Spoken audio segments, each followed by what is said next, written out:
अब जैसा कि हमने आपको बताया कि बंगाल पे जीतने के साथ ही 64 में कब्जा हो गया इधर, 60 में 63 में फ्रांसीसियों को कबड्डी में हरा दिया।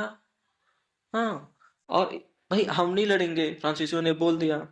61 में एक वैसे जिक्र कर रहा हूँ, पानीपत के युद्ध में बेटर होगा कि आप मुगल मराठों के साथ ही पढ़ाऊंगा मैं। 61 में पानीपत की लड़ाई हुई थी, तृतीय पानीपत की लड़ाई, ये तो सुना ही सभी ने। पहला युद्ध कब हुआ था?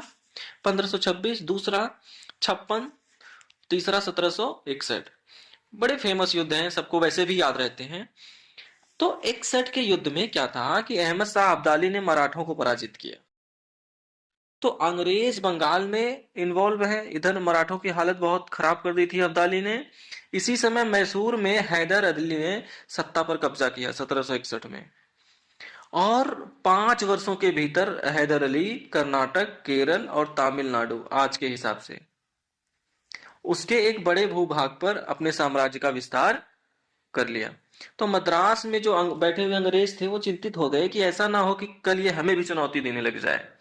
तो जब हैदर का रफ्तार तेजी से बढ़ा, तो फिर यहाँ निजाम भी चिंतित हो गए, क्योंकि निजाम का इलाका भी छीन रहा था। यहाँ मराठे भी चिंतित हो गए और अंग्रेज भी चिंतित हो गए। तो फिर अंग्रेज, मराठे, निजाम तीनों ने गठजोड़ बनाए कि भाई इसे रोकना है। तो एक तरफ भारतीय और अंग्रेजों की महत्वाकांक्षा, दूसरी तरफ हैदर की महत्वाकांक्षा प्रथम आंग्ल मैसूर युद्ध का कारण बनी। एक जो वॉर होता है, जैसे बक्सर का युद्ध, जैसे प्रथम मैसूर युद्ध में बताऊंगा अभी, उसमें कई सारे लड़ाइयां होती हैं, बैटल होते हैं। जैसे मान लीजिए हम लोग मुखर्जी नगर इलाके में रहते हैं, तो कुछ भी कहा जा सकता है कि जैसे मान लो एक लड़ाई यहाँ हो गई, तो पंजाब एंड सिंध बैंक का वॉर, फिर बत्रा की लड़ाई, नेहरू बिहार की लड़ाई, battle of Nehru Bihar, battle of Batra, ऐसे करके ना बहुत सारे बैटल का जिक्र मिलेगा आपको, बहुत जगह भी आएगा। मुत्की, फिरोज शाह, मधुपा, अलीबाल, गुजरात, तमाम तमाम आएंगे आपको, जलियांवाला।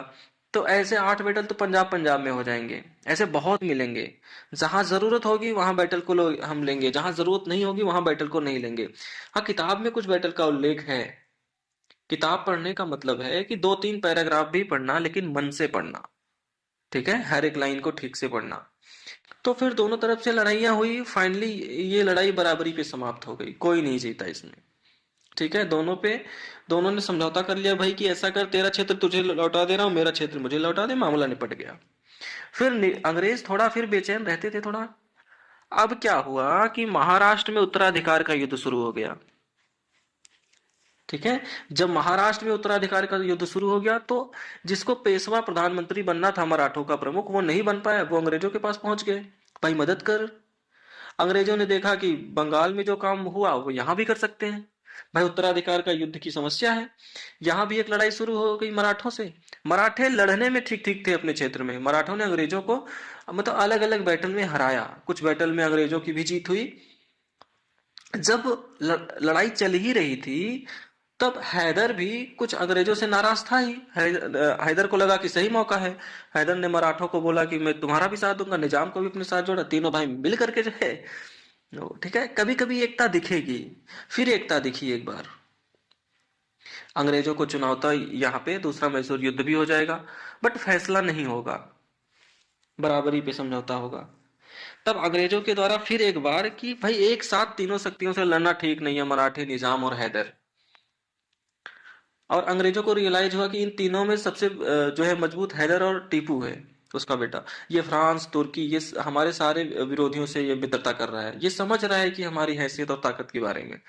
ठीक है, तो इसके राष्ट्रवाद, समानता, स्वतंत्रता जैसे यूरोपीय विचारों से भी ये अवगत है। तो ऐसा कोई भी शासक जो है भारत में ब्रिटिश हितों के लिए बहुत खतरनाक। फिर अंग्रेजों ने योजना योजना बनाई कि पहले इससे निपटा जाए। तो अब क्या करेंगे अंग्रेज? प्रत्येक कीमत पर जो है निजाम और मराठों को अपने साथ जोड़ के रखेंगे, पैसा और क्षेत्र का लाभ, बाकी सारी चीज। मैसूर से तीसरा युद्ध होगा, टीपू सुल्तान को हराया जाएगा। चौथे युद्ध में टीपू सुल्तान शहीद होंगे या उनकी मृत्यु हो जाएगी। तो जैसे मैसूर पूरी तरह से खत्म हुआ, वैसे ही अंग्रेज फिर निजाम को धमकाएंगे, भाई तुम्हें जितना क्षेत्र और पैसा दिया पिछले 2 युद्धों में सब वापस करो। ठीक है, और फिर मराठे अब अकेले बच जाएंगे दक्षिण में। फिर अंग्रेज पूछेंगे कि अब तेरा क्या होगा होगा संभव, तो कि एक निकल गया, ये निकल गया। तो it's a story, connected story. अंग्रेज हारते भी थे, तो ठीक ठीक रिलेशन फ्रॉम दैट कि मुझे अब कैसे रणनीति बनानी है। और हम उनको हराते भी तो अपनी दुनिया में मस्त फिर एक बार। तो उसका कुछ युग दौर ऐसा आएगा कि हमारे अंदर जागरूकता नहीं थी, कि जब जागरूकता आई तो फिर क्या महाराष्ट्र, क्या बंगाल, क्या दक्षिण भारत, देश के हर कोने से अंग्रेजों के विरुद्ध आवाज उठी। वो युग भी ऐसा था, हम ही नहीं, एशिया और अफ्रीका की भी यही परिस्थिति थी। उसी में टीपू सुल्तान, रणजीत सिंह जैसे अवेयर शासक भी हैं, जो ये दुनिया में होने वाले बदलावों को समझ रहे हैं। टीपू सुल्तान को जब हराया जाएगा, वही दौर यूरोप में, फ्रांस में नेपोलियन का भी होगा थोड़ा बहुत। फिर जनरेशन नेपोलियन के बारे में भी दो चार बातें बताऊंगा मैं आपको, वो सब घटना कैसे हमारे इतिहास को प्रभावित कर रही थी। और जब ये सारी घटनाएं भी हम पढ़ेंगे तो इसी में एक अमेरिकी स्वतंत्रता संग्राम का भी जिक्र आएगा। अभी मैं लिखवाऊंगा वन बाय वन। तो ये सब तो हमें पढ़ना है विश्व इतिहास में। बट अमेरिका में 1776 से 83 के बीच में, तो अमेरिका भी अपने यहाँ बिजी था, भारत में भी। तो अमरे जो है, ये कई मोर्चों पे जो है लड़ाई चलती थी। जब किताब पढ़ोगे तो जिक्र होगा फ्रांसीसी क्रांति, नेपोलियन, अमेरिकी क्रांति, जैसे जैसे जिक्र आता जाएगा मैं भी अभी कराता जाऊंगा आपको, है ना? ठीक है, तो वहां भी घटना घट रही है, उसका इम्पैक्ट भी भारत में है।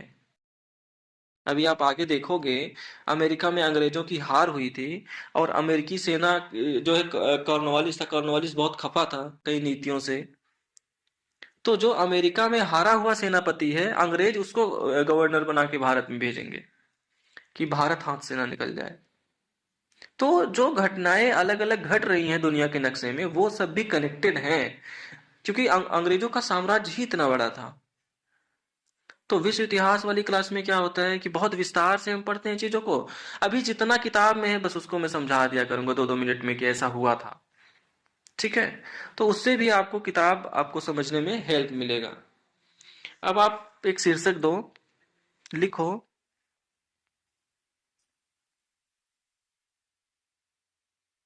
आंग्ल मैसूर युद्ध, एंग्लो मैसूर वॉर। अभी हम बक्सर की चर्चा कर रहे हैं। अब आप एक शीर्षक दो, लिखो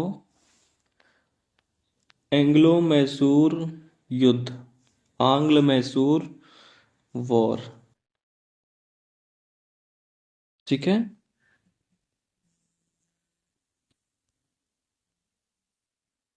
आंग्ल मैसूर युद्ध। ठीक है, ये मैसूर का इलाका है ना? यहां लिख लो आप पृष्ठभूमि, बैकग्राउंड थोड़ा लिख लो आप। लिखो मैसूर में वड़यार वंश,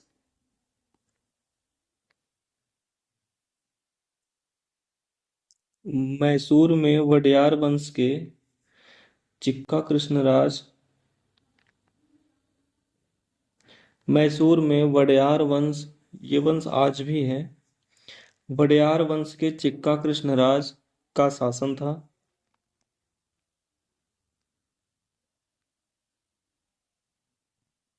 ठीक है, लिखो मैसूर के सेना में ही हैदर अली, मैसूर के सेना में ही हैदर अली एक सामान्य सैनिक था।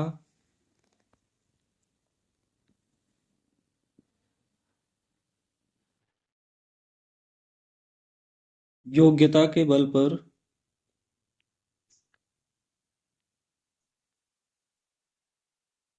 योग्यता के बल पर उसे डिंडीगुल, एक जगह है कर्नाटक में, योग्यता के बल पर उसे डिंडीगुल का फौजदार बनाया गया। फौजदार एक पद होता था। ठीक है, डिंडीगुल का फौजदार बनाया गया, और फिर मैसूर का सेनापति भी, बाद में उसे मैसूर का सेनापति बना दिया गया।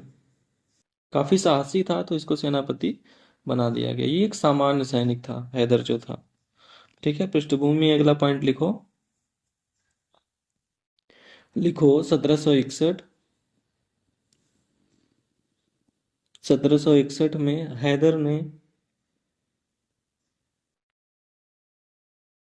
हैदर ने मैसूर की सत्ता पर नियंत्रण स्थापित किया।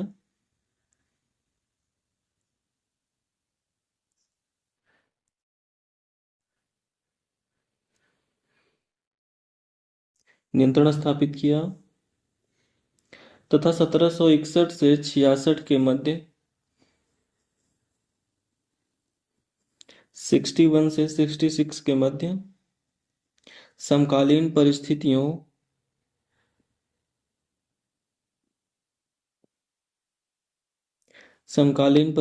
का लाभ उठाते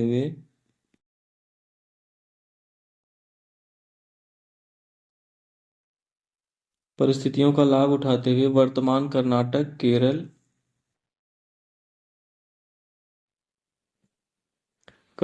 केरल एवं तमिलनाडु के बड़े भूभाग पर नियंत्रण स्थापित किया।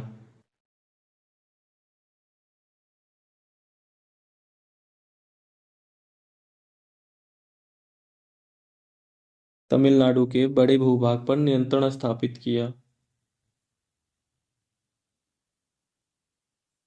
ठीक है, अगला पॉइंट लिखें, मतलब ब्रैकेट में वहां लिख लेना, ब्रैकेट में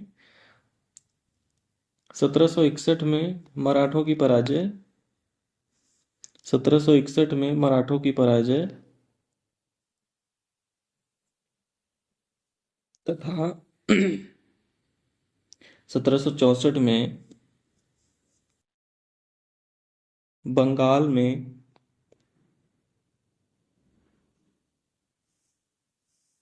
अंग्रेजों की सक्रियता का हैदर ने लाभ उठाया।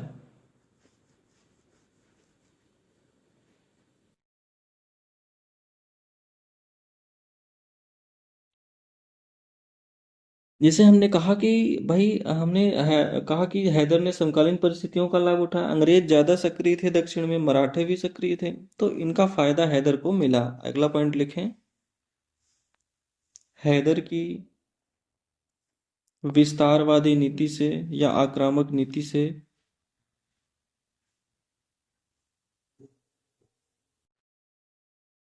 अंग्रेजों के साथ साथ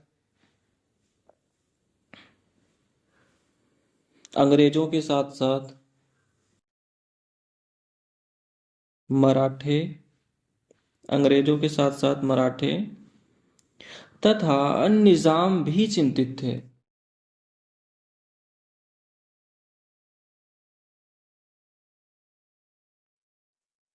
मराठे तथा निजाम भी चिंतित थे।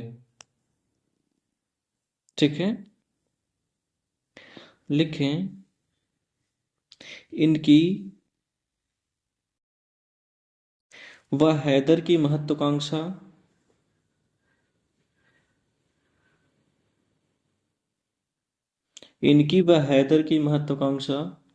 प्रथम आंग्ल मैसूर युद्ध का कारण बनी, फर्स्ट एंग्लो मैसूर वार का कारण बनी।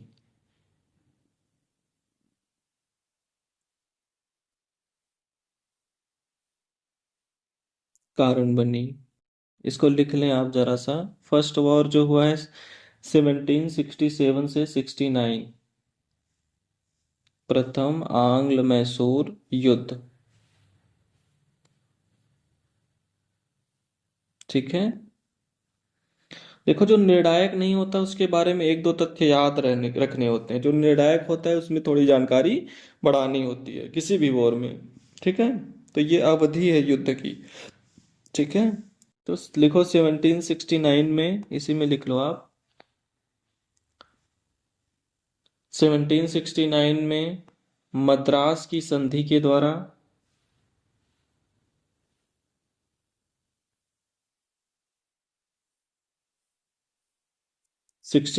मद्रास की संधि के द्वारा युद्ध बराबरी पर समाप्त हुआ।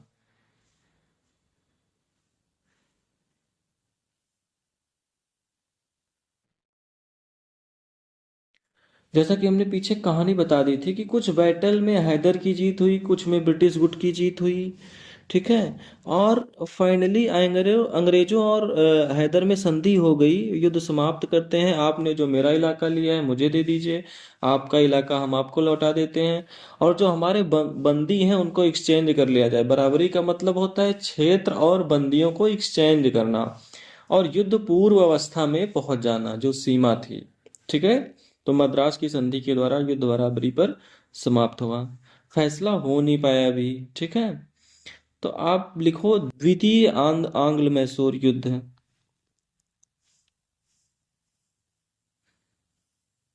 द्वितीय आंग्ल मैसूर युद्ध। द्वितीय आंग्ल मैसूर युद्ध 1780 से 84।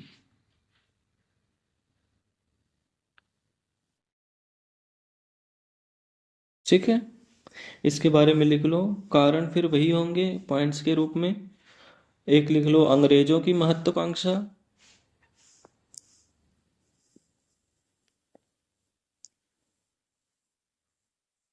महत्वाकांक्षा।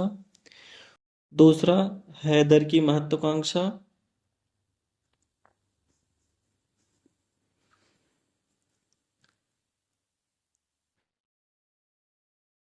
तथा हैदर ने निजाम एवं मराठों को लेकर, निजाम एवं मराठों को लेकर एक ब्रिटिश विरोधी गठबंधन भी बनाया।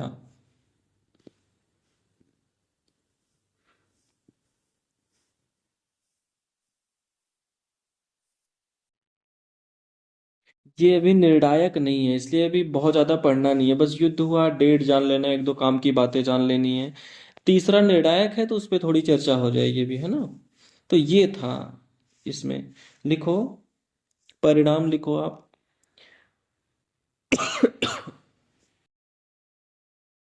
परिणाम में लिखो 1784 में, 1784 में मैंगलोर की संधि के द्वारा, मंगलोर की संधि के द्वारा युद्ध बराबरी पर समाप्त हुआ। मंगलोर की संधि के द्वारा युद्ध बराबरी पर समाप्त हुआ।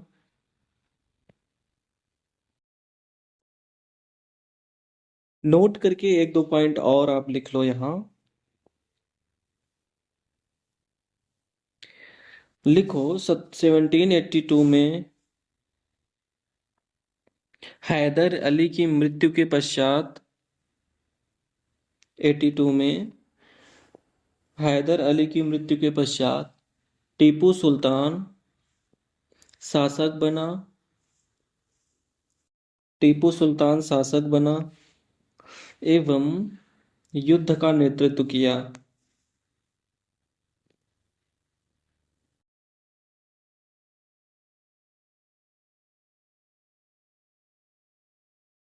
हुआ ये था कि एक लड़ाई में हैदर घायल हो गया था और उसके कुछ समय बाद उसकी मृत्यु हो गई। ठीक है, तो फिर उसका बेटा टीपू सुल्तान शासक बनता है और फिर अंग्रेजों से लड़ता है। तो वो भी साहसी तो था ही, फिर वो लड़ते हुए बराबरी पर समाप्त हुआ मामला। नोट में ही एक और पॉइंट लिख लो। प्रथम दोनों युद्ध में, प्रथम दोनों युद्ध में निजाम एवं मराठे, निजाम एवं मराठे कभी अंग्रेजों की तरफ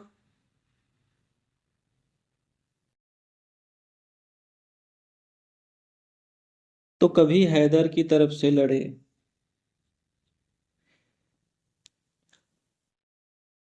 कभी अंग्रेजों की तरफ तो कभी हैदर की तरफ से लड़े। जब आप किताब पढ़ोगे ना तो बार बार आएगा कि कभी इधर चला जा रहा है, कभी उधर चला। जो लालच देता था उधर चले जाते थे, इसने ज्यादा ऑफर कर दिया, ठीक है, उधर की तरफ मूव कर गए। ठीक है, तो ऐसा दिखेगा आपको। जैसे पहले वाले में अंग्रेजों ने जोड़ा था, हैदर ने तोड़ लिया। दूसरे वाले में हैदर ने जोड़ा था, अंग्रेजों ने तोड़ लिया। ऐसा रहा है कहानी किताबों में। हर घटना याद नहीं रखनी, कॉन्सेप्ट रखना है कि ये चेंज कर ले रहे हैं। इसी में लिखो, नोट में ही, इसी वाले पॉइंट में। लेकिन तृतीय एवं चतुर्थ युद्ध में अभी दो लड़ाइयां और होनी है, दो वॉर और होने हैं। लेकिन तृतीय एवं चतुर्थ युद्ध में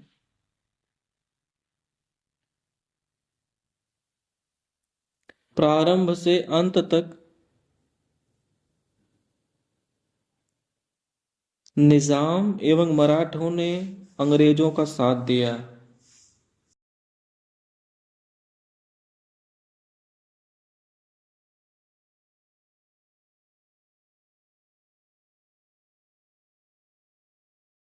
निजाम एवं मराठों ने अंग्रेजों का साथ दिया।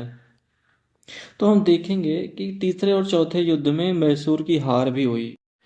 तो अभी और भी घटना मैं इसमें बता रहा हूँ आपको। तो अंग्रेजों के द्वारा क्या था कि परिस्थितियों से सबक लेते थे। क्योंकि होता क्या था कि तटवर्ती इलाकों में उनके लिए चुनौती नहीं होती थी, जब अंदरूनी इलाकों में लड़ाई होती थी तो थोड़ा मुश्किल होता था उनके लिए लड़ना। तो अंग्रेजों ने ये समझ लिया कि भाई भारतीय राज्यों को मिला करके चलो, इनको भी ऑफर करो। अंग्रेजों ने खूब ऑफर किया। थोड़ा टीपू सुल्तान जिद्दी स्वभाव का था, वो ज्यादा झुकता नहीं था। हैदर थोड़ा फ्लेक्सिबल था, है ना। तो टीपू फाइनली इनको जोड़ के अपने साथ रख नहीं पाया, ये भी एक माना जाता है ना। तो ऐसे ना बहुत सारे स्टेटमेंट वगैरह भी, जैसे कि स्टेटमेंट दिया जाता है कि हैदर साम्राज्य निर्माण के लिए पैदा हुआ था, टीपू उसको खोने के लिए। हैदर ने भाई एक बार कहा था कि मैं स्थल पर अंग्रेजों को हरा तो सकता हूँ लेकिन समुद्र को सुखा नहीं सकता हूँ। ठीक है। हैदर इस बात को जानता था कि ठीक है, यहाँ पे हम गुरिल्ला या फिर सीधे लड़ाई भी हम लड़ सकते हैं, साहसी तो हैं, बट हम समुद्र को सुखा नहीं सकते हैं क्योंकि उनकी क्षमता बहुत ज्यादा है। फिर वो आसपास मंडराते रहेंगे। धैर्य बहुत है। वहां सिस्टम है, एक एक जाएगा तो दूसरा अधिकारी आएगा, दूसरा जाएगा तो तीसरा आएगा। ठीक है। तो इस तरह के बहुत सारे स्टेटमेंट भी किताबों में मिलेंगे आपको। अब इंटरेस्टिंग बात यह है कि 18वीं सदी के शासक में टीपू सुल्तान, ठीक है, साहसी तो है ही, और उसको कई मामलों में दूरदर्शी भी माना गया है। और सबसे बड़ी बात है कि अलग अलग ब्रिटिश गवर्नरों ने उसे भारत में सर्वाधिक खतरनाक शत्रु का दर्जा दिया है, टीपू सुल्तान को। ठीक है। तो टीपू सुल्तान के बारे में हम थोड़ा जो है अलग से पढ़ेंगे इसमें। ठीक है।